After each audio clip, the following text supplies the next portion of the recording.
There was a 3-bedroom, 2-bath right here. Right now, I'm just thankful I still have land I can call my own. And the thought of being kicked off of it is killing me. Larry's one of hundreds of people who have been living in RVs on the land where their former homes once stood. Homes that were wiped away by the Camp Fire in November 2018. My son had died in a car accident in 2015, and I moved here to restart and to start a new life. Now since the fire, I've lost everything. I even lost my son's ashes, all his pitch, everything to do with my son's gone.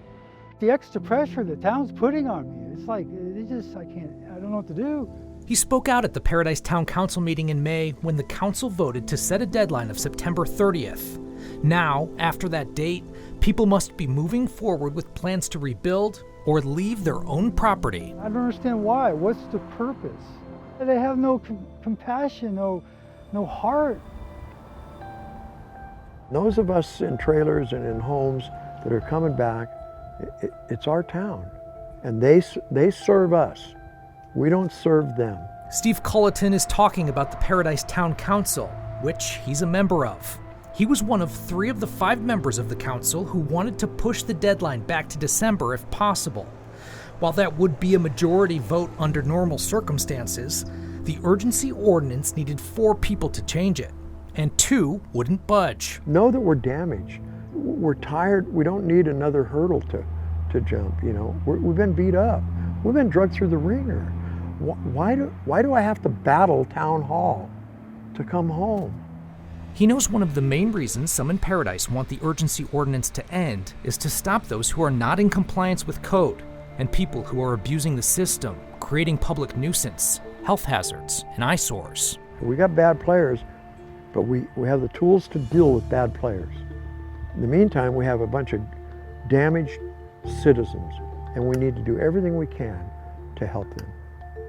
It's a sentiment Paradise Vice Mayor Jody Jones understands. I've experienced some of it myself. Your brain is kind of foggy, and going through the processes you have to do to apply for money, apply for loans, apply for building permits, it takes longer and it's harder to concentrate on. Yeah. Have you taken that into account when making these deadlines? Yes. Jones was one of the 2 council members who insisted on the September 30th deadline for ending the urgency ordinance. The folks who are already rebuilding and living in standing homes, they want to see that urgency ordinance come to an end and their town become normal again. Come September, essentially they have to have a plan. What happens if they don't? They're required by the ordinance to find another place to live. Yet looking around Paradise, it's clear the aftermath of the fire has not impacted everyone equally. But there are insured people and uninsured people. Whether or not you had insurance was a choice. Some in Paradise say they're suspicious of the motives of the council members who voted for the September deadline. There is suspicion of business interests on the part of some council members in terms of trying to get these people to make a decision. Is that true? No. I can't see that as true at all. Jones maintains people who plan to rebuild don't need to worry. And if they're working with our housing advocates, they don't have to leave in September. David Breed lost his home in the Camp Fire, and now he's one of the people helping rebuild the town. Being a part of the debris removal effort and being a part of the hazard tree removal program, I'm pretty sure that means I'm moving forward. I might have cleaned up their lots. I've tried to do everything that is required to meet any standard set by the town, to simply be able to stay on my property until I can rebuild. He, like many others in similar situations, say they're waiting to see what happens with the PG&E settlement and grant programs intended to help fire victims. Before anyone makes a business decision at my age, at any age, they'd like to know what their funds available are. Most believe victims should know about PG&E payments by the end of the summer. As for grant programs, that money likely won't materialize until 2022. As for his family's current living situation... Do you like living like this?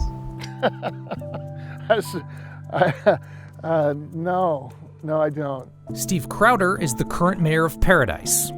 This is not something that pre-fire could have happened. You were not allowed to live in an RV. This was always a temporary ordinance. He lost his home and his business in the campfire. I've heard this story, about the privileged council, and that one just plain flat ass pisses me off, because I suffered as much loss as anybody.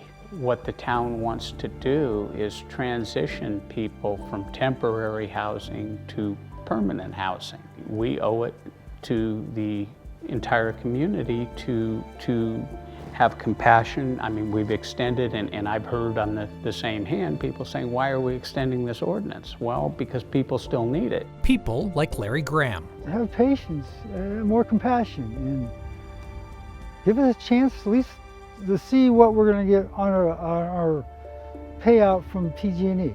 I'm waiting. I'm barely surviving, and I'm waiting.